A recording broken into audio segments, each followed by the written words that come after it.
हर महादेव। 5 से 6 घंटे स्कूल में रहने के बाद जब हम घर पे आते हैं तो बहुत ज़्यादा थके हुए होते हैं और हमारा अपना होमवर्क करने का मन नहीं करता, कुछ भी काम करने का मन नहीं करता। तो आप सभी की इसी प्रॉब्लम को दूर करने के लिए मैं आज आप सभी के साथ एक ऐसा रूटीन शेयर करूंगी जिसको आप चाहे कितने भी थके हुए हो, आप इस रूटीन को फॉलो करने के बाद पढ़ाई कर पाओगे। और इस रूटीन को फॉलो आप में से सभी कर सकते हैं क्योंकि इस रूटीन को फॉलो करना बहुत ज्यादा आसान है। तो चलो इस रूटीन को साथ में देखते हैं। स्कूल से आने के बाद आपको सीधा शावर लेने के लिए चले जाना है, जिससे आपकी बॉडी से डर्ट भी दूर होगी, आपका स्ट्रेस भी कम होगा, साथ ही साथ आपकी थकान भी दूर होगी। और अब जो मैं ये आपको सारी टिप्स बता रही हूँ ना, ये मैं खुद फॉलो करती हूँ जब मैं बहुत ज्यादा थक जाती हूँ ना कॉलेज से आने के बाद। नहाने के बाद फिर हम सीधा अपनी चोटी को खोलेंगे और अपने बालों को खुला छोड़ देंगे, जिससे ये भी थोड़ी देर के लिए रिलैक्स कर सकें। उसके बाद हम आएंगे फ्रिज में देखने के लिए कि क्या कुछ रखा हुआ है। अरे अभी हम कुछ खाने पीने के लिए नहीं देख रहे, बल्कि इस टाइम हमें करनी है आइस डिपिंग। मीन्स आइस को पानी में डाल के एक बाउल में रख लीजिए और इससे अपने फेस की आइस डिपिंग करिए। इससे भी आपकी थकान बहुत ज्यादा हद तक मिट जाएगी। और ये फॉर्मूला तो ना गर्मियों में तो बहुत ज्यादा काम आता है। अभी वैसे तो सितंबर का महीना चल रहा है, बट फिर भी गर्मी पूरी है, इसलिए इस टाइम भी हम इस फॉर्मूले को यूज कर सकते हैं और अपनी थकान मिटा सकते हैं। आइस डिपिंग करने से ना हमारी थकान तो मिटती है, साथ ही साथ हमारी स्किन भी ग्लोइंग होती है और हमारा सारा दिन पढ़ने का ही काम रहता है। इसकी वजह से हमारी आंखें भी कई बार दर्द करने लग जाती है, बट जब हम आइस डिपिंग करते हैं ना, इससे हमारी आंखों को भी अच्छा लगता है। सितंबर के महीने में ना जब धूप होती है तब तो वो पूरी होती है, लेकिन साथ ही साथ ठंडी हवा भी बहुत ज्यादा अच्छी चल रही होती है। और नेचर में बैठना ना हमारी ओवरऑल हेल्थ के लिए सबसे ज्यादा इम्पोर्टेंट है, इसलिए दिन में आपको 30 से 40 मिनट तो जरूर नेचर में बैठना चाहिए। और अभी हम स्कूल से आए हैं, इतनी ज्यादा थकान है, माइंड पे प्रेशर है, तो नेचर में बैठने से अच्छा सोल्यूशन तो इसका कोई हो ही नहीं सकता। इसलिए आप ये सब काम करने के बाद ना ज्यादा नहीं बट 5 से 10 मिनट के लिए तो नेचर में जरूर बैठ जाना। ये बात तो आपको पता ही है कि मेरा हर सोमवार का फास्ट होता है, और अगर फास्ट वाले दिन मेरे को कॉलेज में जाना होता है ना तो मैं बहुत ज्यादा थक जाती हूँ, और उस टाइम मैं इस फॉर्मूले को अपनाती हूँ जो मैं आप सभी को बताऊंगी। तब मैं बनाती हूँ अपने लिए नींबू पानी। और ये चीज तो आप सभी ने भी नोटिस की होगी कि नींबू पानी पीने के बाद हमारी बॉडी के अंदर अलग ही एनर्जी आ जाती है। बस वही एनर्जी हमें इस टाइम पे चाहिए, तो हम अपने लिए बढ़िया बढ़िया नींबू पानी बनाएंगे। और नींबू पानी बनाने के बाद आराम से बैठ जाइए, या तो फोन देख लीजिए या फिर ऐसे ही नेचर में बैठ के नींबू पानी को एंजॉय करिए। अब ये तो देखो कंपल्सरी नहीं है कि आपको नींबू पानी ही पीना है, क्योंकि सबकी बॉडी अलग अलग होती है और सबके लिए एनर्जी का सोर्स भी अलग अलग होता है। इसलिए अपने अकॉर्डिंग जिस भी ड्रिंक को पीने से आपको अच्छा महसूस होता है, आपकी थकान मिट जाती है, उसको आप इस टाइम पे एंजॉय करना। अब देखो ये तो सच है कि हम चाहे कितना ही कुछ भी कर ले, लेकिन जब तक हम थोड़ी देर के लिए आराम नहीं करते हमारी बॉडी की थकान नहीं जाती है। तो बस अब आपको आराम से अपने रूम में आ जाना है, फैन को ऑन कर लेना है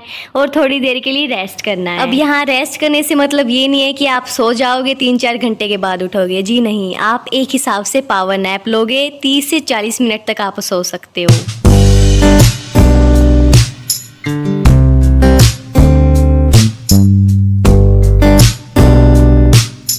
अब आपको उठते ही ना सीधा पढ़ने के लिए नहीं जाना है, क्योंकि इस टाइम पे आपका फोकस ज़्यादा पढ़ने में नहीं होगा, आपको थोड़ी बहुत नींद आ रही होगी। इसलिए 10 मिनट के लिए आपको कुछ और एक्टिविटी करनी है। अगर आप स्किन केयर करना चाहते हैं वो कर लीजिए, आपकी मम्मा के पास बैठ जाइए, या फिर जो भी एक्टिविटी आप इस टाइम पे करना चाहते हैं वो कर सकते हैं। गली में टहल लीजिए, छत पे टहल लीजिए, कुछ भी। मैं तो यहाँ पे छत पे आ गई हूँ। यहाँ पे ना पक्षियों के लिए पानी रखा हुआ है, तो उसको भी टाइम टू टाइम चेंज करना ज़रूरी हो जाता है।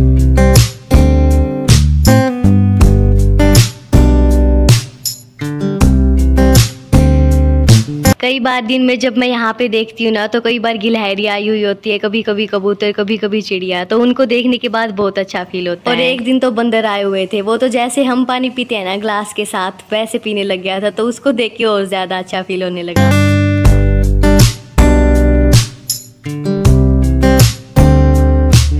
जब आप ये सारी एक्टिविटी कर लोगे ना, ये सारी एक्टिविटी आपकी 1.5 घंटे में हो जाएगी, और ये एक्टिविटी करने के बाद आपकी थकान बिल्कुल छूमंतर हो जाएगी। और स्कूल से आने के बाद सीधा तो पढ़ने के लिए कोई भी नहीं बैठता होगा, ये सारे काम तो आप करते ही होंगे, जिससे आपकी थकान भी दूर हो जाती है।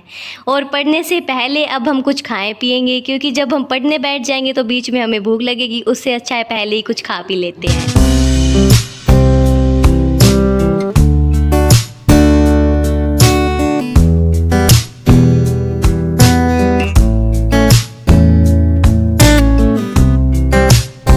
पेट पूजा भी हो चुकी है, अब हम बिल्कुल रेडी है पढ़ने के लिए। तो सीधा हम अपने स्टडी रूम में चलते हैं। और हाँ, आप ना स्टडी के लिए कोई ऐसी जगह देखना जहाँ पे नेचुरल लाइट आती हो, जिससे आपका कंसंट्रेशन बना रहे और आपकी आंखों में भी पेन ना हो जब आप पढ़ाई करें। इसलिए हमेशा पढ़ने के लिए ना ऐसी जगह ढूंढना जो साफ रहती हो, साथ ही साथ जहाँ पे ज़्यादा डिस्टर्बेंस नहीं होती और अच्छी लाइटिंग आती हो। तो अब हम बिल्कुल रेडी हैं आराम से बैठ के पढ़ने के लिए। तो चलो करते हैं पढ़ना स्टार्ट।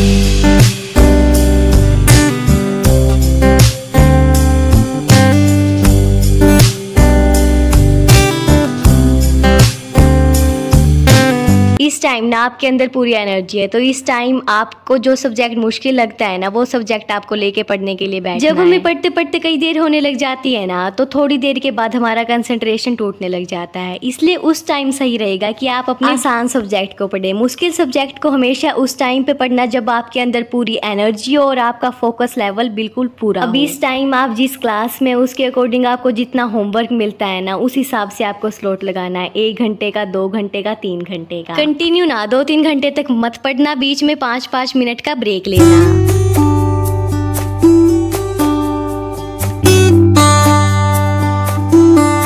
अब ना मेरी एक बात सुनो। हाँ, हम पढ़ते हैं और पढ़ते ही रहते हैं, लेकिन क्या सिर्फ और सिर्फ पढ़ाई ही हमारी लाइफ के लिए इम्पोर्टेंट है? जी नहीं, बिल्कुल भी नहीं। आपको ना और एक्टिविटीज़ के लिए भी पूरा टाइम निकालना चाहिए। अभी आप स्टूडेंट हैं, अभी आपके दिन है खेलने कूदने के, अपनी फैमिली के साथ टाइम स्पेंड करने के। तो पढ़ाई को भी टाइम दो, बट इन एक्टिविटीज़ के लिए भी टाइम ज़रूर निकालना। और आपको ना अपनी हॉबी पे, अपने इंटरेस्ट पे तो ज़रूर से ज़रूर काम करना है। और ना हमें बहुत सारे लोग बताते हैं कि हमें अपने ब्रेक्स में एक्सरसाइज करनी चाहिए, थोड़ी देर के लिए स्ट्रेचिंग करनी चाहिए। तो जी हाँ, ये आप सभी के लिए बहुत अच्छा रहता है। आप अपने ब्रेक में एक्सरसाइज, स्ट्रेचिंग जरूर करना। ऐसा करने के बाद जब आप दोबारा पढ़ने के लिए बैठोगे ना, तब देखना आपका फोकस और ज्यादा इंक्रीज हुआ मिलेगा।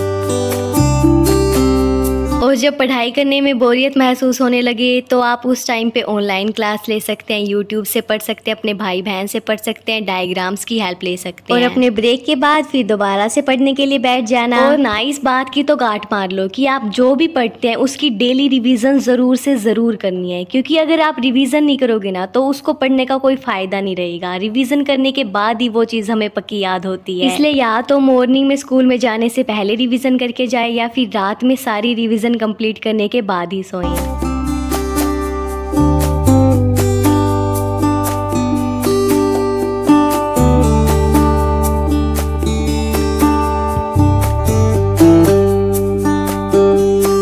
अपना सारा काम कंप्लीट करने के बाद ना फिर अपने स्कूल बैग को पैक करके रख देना और फिर मॉर्निंग में हैप्पी मूड में स्कूल में जाना। बस यही था आज का रूटीन। हर हर महादेव।